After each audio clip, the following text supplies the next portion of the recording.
महामारी स्वच्छता पर समाज की चुप्पी तोड़ती सैनिटरी ह्यूमन का गांव में पड़ता प्रभाव।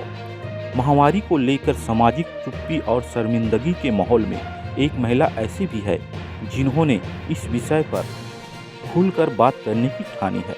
कल्पना पाटिल, जिन्होंने अब सैनिटरी ह्यूमन के रूप में जाना जाता है, पिछले 15 वर्षों में महिलाओं के स्वास्थ्य और स्वच्छता के प्रति जागरूकता फैला रही है। कल्पना का सफर तब शुरू हुआ जब उन्होंने अपने आसपास की महिलाओं को महामारी के दौरान असुरक्षित उपाय अपनाते देखा, जिससे उन्होंने कई गंभीर स्वास्थ्य समस्याओं का सामना करना पड़ता था। तभी उन्होंने ठान लिया कि वे महिलाओं को सैनिटरी नैपकिन के इस्तेमाल के प्रति जागरूकता करेगी।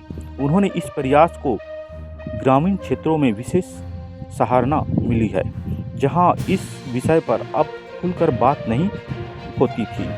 छत्तीसगढ़ के गरियाबंद जिले में चल रहे अपने अभियान के दौरान कल्पना ने महिला बाल विकास विभाग के बेटी बचाओ बेटी पढ़ाओ अभियान के तहत विभिन्न स्कूलों में कार्यक्रम आयोजित किए। इस कार्यक्रम में उन्होंने छात्राओं को न केवल सैनिटरी नैपकिन के फायदे बताए, बल्कि उन्होंने इस्तेमाल से जुड़े मिथकों को भी तोड़ा। हालांकि उन्होंने उनके द्वारा चलाए जा रहे जागरूकता अभियान के परिणाम स्वरूप महिला बाल विकास विभाग द्वारा सुचिता योजना तहत कई स्कूलों और कॉलेज में सैनिटरी नैपकिन, एटीएम और भ्रामक मशीनों लगाई जा रही है, जो छात्राओं के लिए सुलभता और स्वच्छता दोनों सुनिश्चित करती है।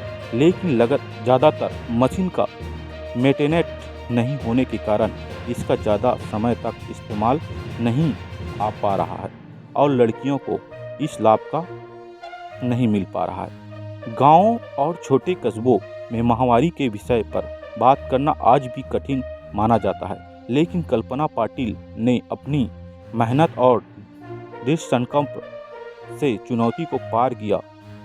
उनके प्रयास न सिर्फ महिलाओं को स्वच्छता संबंधी समस्याओं को बचा रहे हैं, बल्कि उन्होंने निर्भरतापूर्वक और जागरूक बनाने की दिशा में भी एक महत्वपूर्ण कदम साबित हो रहे हैं। इसका जागरूकता अभियान का असर शहरी क्षेत्रों में भी देखा जा सकता है, जहां अब महिलाएं और लड़कियां बिना हिचकिचाहट के मरवाही और महामारी और उससे जुड़ी स्वच्छता पर खुलकर बात कर रही हैं। 5 दिन का है ये कार्यक्रम, 5 दिन की ट्रेनिंग है। महिला बाल विकास विभाग की ओर से मुझे बुलाया गया कि महामारी प्रबंधन और सैनिटरी नैपकिन पे बच्चों को जानकारी देनी है। तो हम एक दिन में 3 स्कूलों में गए और स्कूल में बच्चों के साथ में ही हमारी ट्रेनिंग थी। बच्चों को ही सिखाना था, बच्चों के साथ में चर्चा था, उनसे ये जानना था कि वो अभी क्या करते हैं महामारी में और उनका प्रबंधन कैसे करते हैं, क्या सैनिटरी नैपकिन का इस्तेमाल करते हैं, अगर सैनिटरी पैड का इस्तेमाल करते हैं तो क्या वो संतुष्ट भी है उस पैड से।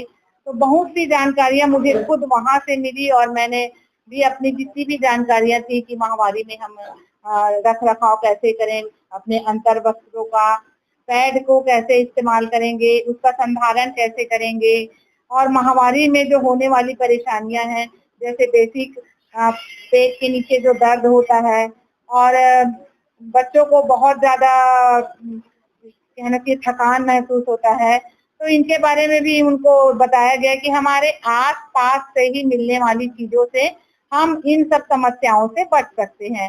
ग्रामीण क्षेत्रों में कितनी समस्या मैडम ये समझाने में, आज इस टॉपिक में जनरली ज्यादा बात होती है। जी जी, रहता है ग्रामीण क्षेत्रों में बताना। ये तो बच्चों से बात करने पे पता चला कि आज तक जैसे बच्चियां अभी मेरे पास आई, मिडिल की बच्चियां, हाई स्कूल की बच्चियां, तो उनका कहना है कि आज तक महामारी से संबंधित कोई भी चर्चा ना तो उनके माँ के द्वारा, ना सहेलियों के द्वारा, ना किसी भी संबंधियों के द्वारा और ना तो स्कूल में भी इसकी चर्चा टीचरों के द्वारा नहीं की गई। उनको इसके बारे में ये सिर्फ पता था कि मेरी माँ को, मेरी दीदी को महामारी आई, योनि मार्ग से खून निकला, वो मुझे भी हो रहा है, पर ये क्या है, क्यों हो रहा है, ये इनको आज तक पता नहीं था। तो यही बताने का मैंने प्रयास किया है कि वाकई में महामारी क्या है, क्यों आई है। धारणाओं के बारे में बता रहे थे मैडम, आज भी यहाँ गाँव में आप बता रहे थे। बहुत सी अवधारणा है। बच्चियों को रात में ही क्यों ना माहवारी आए, बाल को गीला कर कर नहला देना, बच्चों को अलग सुलाना, अलग बिस्तर देना, उनके साथ में बैठकर खाना नहीं खाना, उनसे ऐसा व्यवहार करना कि जैसे उनको कोई छूत की बीमारी लग गई है। तो अवेयरनेस की बहुत जरूरत है, जागरूकता की कमी बहुत है गाँवों में, क्योंकि बच्चियां उनसे बहुत परेशान हो रही हैं, उनको बहुत तकलीफ हो रही है। आने वाला भविष्य उनका अंधकार में है। शासन से मैडम आपको कितना सपोर्ट मिला? शासन का सपोर्ट इतना ही है कि महिला बाल विकास गरियाबंद जिला, जो जिला अधिकारी हैं हमारे अशोक पांडे सर जी, उन्होंने समझा, उनके साथ बहुत समय से जुड़े हुए हैं, इस पर कार्य कर रहे हैं, तो उनको ये कमी बहुत महसूस हुई कि वाकई में जो जानकारियां हमारे पास है, जो जानकारियां मैं लोगों को देती हूँ, वो हमारे ये सुदूर अंचल में देने की बहुत जरूरत है। तो ये पहली बार ऐसा हुआ है कि शासन की ओर से मुझे इतना अच्छा मौका मिला है कि मैं ऐसे गाँवों में आकर के ये जानकारी दे पा रही हूँ। तो महिला बाल विकास से मुझे ये पहली बार इतना बड़ा मौका मिला। कल्पना मैम ने बताया कि माहवारी एक बीमारी नहीं है, ना श्राप नहीं है, वह एक वरदान है जो ईश्वर के द्वारा दिया गया है। माहवारी के समय हमें साफ सफाई बरतनी चाहिए एवं शुरू से बोल रहे हैं जहाँ से रुके वहाँ। बेटा बेटी बचाओ बेटी पढ़ाओ अभियान के तहत आप लोगों को सैनिटरी नैपकिन यूज करने के बारे में बताया गया स्कूल में आकर, कैसा लगा आपको, इसके बारे में जानकारी मिली, क्या लगा?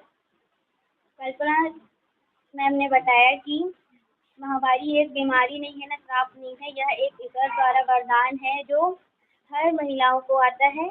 और पहले हमें इसकी जानकारी नहीं थी, जो कि अब हमें पूरी जानकारी है इसके बारे में। और क्या बताया, क्या करना चाहिए आप लोगों को? और हमें सैनिटरी नैपकिन का उपयोग करना चाहिए और हमेशा साफ सफाई बरतनी चाहिए। सुरक्षा से जुड़े भी मुद्दों के बारे में मैडम और ने बताया।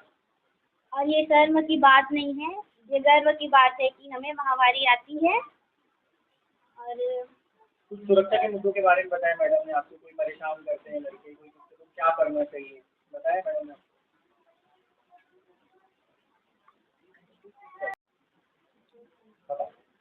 क्या क्या करना चाहिए? माहवारी के समय जब हमारे शरीर के अंदर आयरन की कमी हो जाती है, तो उसकी पूर्ति के लिए हमें गुड़ खाना चाहिए, प्रोटीन के लिए हमें भाजी खाना चाहिए, और खून की कमी हो जाए तो आयरन का टेबलेट लेना चाहिए।